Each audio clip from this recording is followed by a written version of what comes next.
Everyone, this is Deepa Yadav. Welcome back to my YouTube channel. Good afternoon आप सभी लोगों को।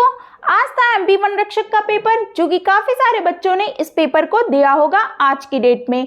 आज है 3 जून, फर्स्ट शिफ्ट का पेपर हो चुका है। तो उसी बेसिस पे कुछ क्वेश्चंस हैं जो मेमोरी बेस्ड क्वेश्चन है, तो वही मैं आपको बताने आई हूँ कि किस टाइप के क्वेश्चन आपके एग्जाम में पूछे जा रहे हैं और क्या रहा पेपर का लेवल। तो वीडियो शुरू करने से पहले अगर आप मेरी चैनल पर नए हैं तो सब्सक्राइब कर लें और बेल आइकन को प्रेस कर दें, जिससे नोटिफिकेशन आप तक पहुंच जाए और आप डेली वीडियोस को देख पाएं। तो चलिए जानते हैं कि आज की फर्स्ट शिफ्ट में किस टाइप के क्वेश्चन पूछे गए हैं। तो देखिएगा, फर्स्ट क्वेश्चन कुछ इस प्रकार से है कि बृहदेश्वर जो मंदिर है वो कहाँ स्थित है, ये पूछा है। तो बृहदेश्वर मंदिर तमिलनाडु में स्थित है। अब इस मंदिर से कुछ इंपॉर्टेंट फैक्ट भी जान लेते हैं, आपके आने वाले एग्जाम में पूछे जा सकते हैं। तो एग्जाम के पॉइंट ऑफ व्यू से ये इंपॉर्टेंट होगा। तो ये जो बृहदेश्वर मंदिर को क्या है, राजा राजेश्वरम या पेरुवुदैयार केवल मंदिर के नाम से भी जाना जाता है। तो बृहदेश्वर मंदिर को किस किस नाम से जाना जाता है, राजा राजेश्वरम या पेरुवुदैयार केवल मंदिर के नाम से जाना जाता है। तो ये 2 नाम है उसके, याद रखिएगा। नेक्स्ट है कि यह एक हिंदू मंदिर है जो भगवान शिव को समर्पित है और यह कावेरी नदी के दक्षिण तट पर स्थित है। और इसे तमिल शासक राजा चोल प्रथम ने बनवाया है। तो ये भी इम्पॉर्टेंट है, ठीक है। ये आप पढ़ लीजिएगा कि बृहदेश्वर मंदिर किसने बनवाया, तो वो राजा चोल प्रथम ने बनवाया है। नेक्स्ट कि यह यूनेस्को की विश्व विरासत स्थल का एक हिस्सा है, जिसे गंगा कोंडा चोलपुरम और एरावतेश्वर मंदिर के साथ महान जीवित चोल मंदिरों के रूप में जाना जाता है। ठीक, ये यूनेस्को के विश्व विरासत स्थल का भी एक हिस्सा है, ठीक है। तो ये भी इम्पॉर्टेंट है। नेक्स्ट है कि इसे दक्षिण मेरू के नाम से भी जाना जाता है और यह चोल काल के द्रविड़ वास्तुकला का एक उदाहरण है। तो ये सबसे ज़्यादा इम्पॉर्टेंट है, ये आपका आता है एग्जाम में कि यह जो मंदिर है ये चोल काल का कौन सी वास्तुकला, द्रविड़ वास्तुकला का एक उदाहरण है। ठीक, तो ये सारे आपके इंपॉर्टेंट फैक्ट्स हैं जो कि आप याद कर लीजिएगा, ये आपके एग्जाम में आने के चांसेस हैं। नेक्स्ट क्वेश्चन देखिएगा कि माउंट एल्ब्रूस कहाँ पे स्थित है, तो वो है यूरोप में स्थित है।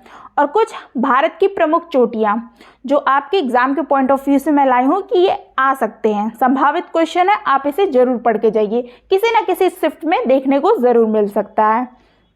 नंदा देवी जो कि उत्तराखंड भारत के सबसे ऊंचे पहाड़ों में से एक है और पूरी तरह से देश में सबसे ऊंचा है, ठीक है। तो ये नंदा देवी क्या है, सबसे ऊंचा पहाड़ी है। नोक्रेक गारो पहाड़ियाँ जो कि मेघालय में है और उच्चतम बिंदु है। नेक्स्ट है गुरु शिखर, माउंट आबू राजस्थान में है, अरावली पर्वतमाला का उच्चतम बिंदु है। तो ये क्वेश्चन भी पूछा जा चुका है और ये वाला भी पूछा जा चुका है, नंदा देवी। नेक्स्ट क्वेश्चन है कि गोरखनाथ, तो ये गिरनार पर्वत की सबसे ऊंची चोटी गुजरात में है। नेक्स्ट धूपगढ़ जो कि पंचमढ़ी, ये मध्य प्रदेश में स्थित सतपुड़ा श्रेणी का उच्चतम बिंदु है। तो मध्य प्रदेश का क्या है, उच्चतम है। तो ये धूपगढ़ भी पूछा जा सकता है क्योंकि एमपी से रिलेटेड है, ठीक। नेक्स्ट है कि महेंद्रगिरी, ये उड़ीसा की सबसे ऊंची पर्वत चोटी है और पूर्वी घाट का दूसरा सबसे जिंदगड़ा चोटी आंध्र प्रदेश के बाद है, ठीक। नेक्स्ट है डोडा बेटा, ठीक है। डोडा बेटा यह उच्चतम बिंदु तमिलनाडु में उद्गम मंडल नीलगिरी पहाड़ियों के पास है और पश्चिमी घाट की दूसरी सबसे ऊंची चोटी अनामुडी के बगल में है। तो ये सारे इंपॉर्टेंट आपने भारत की कुछ प्रमुख चोटियों को देख लिए, तो ये आपके एग्जाम के पॉइंट ऑफ व्यू से इंपॉर्टेंट है, क्वेश्चन आपके आने के चांसेस हैं। नेक्स्ट देखिएगा, ये आपके शिफ्ट में पूछा गया है क्वेश्चन कि विश्व क्षय रोग दिवस कब मनाया जाता है, तो वो है 24 मार्च को मनाया जाता है और इसकी थीम है invest to end TB save lives, ठीक है। और वैसे ही एक क्वेश्चन और बन सकता है कि अंतर्राष्ट्रीय जैव विविधता दिवस कब मनाया जाता है, तो वो है 22 मई को मनाया जाता है और इसकी थीम है building a shared future for all life, ठीक। नेक्स्ट क्वेश्चन है कैल्शिफेरॉल किस विटामिन का रासायनिक नाम है? तो ये है विटामिन डी का रासायनिक नाम है। तो इस तरीके के क्वेश्चंस आपके एग्जाम में पूछे जा रहे हैं, तो आप इसी बेसिस पे अपनी तैयारी करते रहिए। तो विटामिन के नाम ज़रूर आ रहे हैं, ठीक है, तो सब कुछ आप पढ़ लीजिए, रासायनिक नाम वगैरह जितने भी उससे होने वाले रोग हैं सब पढ़ के जाइए। नेक्स्ट देखिए, कीटों का वैज्ञानिक अध्ययन क्या कहलाता है? तो ये जो वैज्ञानिक अध्ययन है कीटों का वो कहलाता है एंटोमोलॉजी, ठीक। नेक्स्ट क्वेश्चन है कि कौन सा एंजाइम दूध में स्थित प्रोटीन को केसिन में बदल करके पाचन करता है? तो वो है रेनिन। नेक्स्ट क्वेश्चन है कि किस रस को पूर्ण पाचक रस कहते हैं? तो वो है अग्नाशय रस। तो ये सारे जनरल साइंस से क्वेश्चंस थे, तो इसी टाइप के क्वेश्चंस आ रहे हैं आपके। नेक्स्ट है संविधान से देखिए क्वेश्चन है कि उच्च न्यायालय के न्यायाधीश को शपथ कौन दिलाता है? तो वो राज्यपाल दिलाता है। कौन दिलाता है? उच्च न्यायालय के न्यायाधीश को शपथ राज्यपाल दिलाते हैं। तो उसी से रिलेटेड एक और क्वेश्चन आपका बन सकता है कि उच्चतम जो न्यायालय के न्यायाधीश को शपथ कौन दिलाता है? तो उनको दिलाते हैं राष्ट्रपति, ठीक है। जैसे ये क्वेश्चन पूछ चुका है, तो अब इस तरीके के क्वेश्चन आपको एग्जाम में देखने को मिलेंगे कि उच्चतम न्यायालय के न्यायाधीश को शपथ कौन दिलाता है? तो वो है राष्ट्रपति, ठीक है। और राष्ट्रपति और राज्यपाल के बारे में भी आप पढ़ के जाइएगा, इससे रिलेटेड भी क्वेश्चन आ सकते हैं। नेक्स्ट क्वेश्चन देखिएगा कि राज्य पुनर्गठन आयोग के अध्यक्ष कौन थे? तो राज्य पुनर्गठन के आयोग के अध्यक्ष जो थे वो फजल अली थे, ठीक है। 22 दिसंबर 1953 में न्यायाधीश फजल अली की अध्यक्षता में प्रथम राज्य पुनर्गठन आयोग का गठन हुआ और इस आयोग के 3 सदस्य न्यायमूर्ति फजल अली, हृदयनाथ कुंजरू और के.एम. पनिकर थे, ठीक है। ये 3 लोग शामिल थे, इस आयोग के 3 सदस्य थे और न्यायाधीश के जो अध्यक्ष थे वो फजल अली की अध्यक्षता में प्रथम राज्य पुनर्गठन का आयोग किया गया था, ठीक है। ये क्वेश्चन आ चुका है आपके शिफ्ट में आ गया है। अब आप इससे रिलेटेड और भी क्वेश्चन तैयार करके जाइए। नेक्स्ट क्वेश्चन देखिए, भारत के पहले वायसराय कौन थे? तो वो है लॉर्ड कैनिंग थे। क्या है? ये सब स्टैटिक जीके से क्वेश्चंस है, जो हिस्ट्री, पॉलिटी और ज्योग्राफी से क्वेश्चंस आ रहे हैं ना, वो सब यहीं से स्टैटिक जीके का ही एक पोर्शन है, ठीक। तो भारत के पहले वायसराय कौन थे? Lord Canning. अब इसी से रिलेटेड मैंने क्वेश्चन रखा है कि अब पूछ सकता है कि भारत का अंतिम गवर्नर जनरल एवं प्रथम वायसराय कौन था?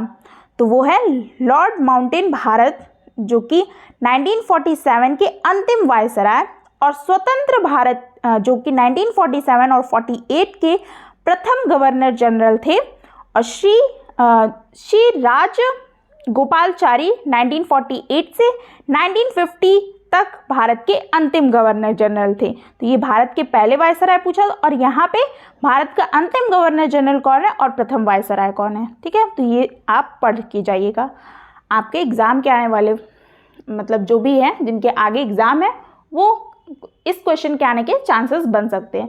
तो मैं आपको वो क्वेश्चंस भी करा रही हूँ जो आपके एग्ज़ाम के पॉइंट ऑफ व्यू से इम्पॉर्टेंट हो सकते हैं, और वो शिफ्ट में भी जो क्वेश्चंस आ रहे हैं उसको मैं करवा रही हूँ। इसीलिए तो एग्ज़ाम की एनालिसिस करवा रही हूँ कि आपको एग्ज़ाम में हेल्प मिल पाए, ठीक है, आप एक अच्छा स्कोर गेन कर पाए। नेक्स्ट क्वेश्चन देखिएगा करंट अफेयर से कि प्रधानमंत्री जन धन योजना की शुरुआत कब हुई थी?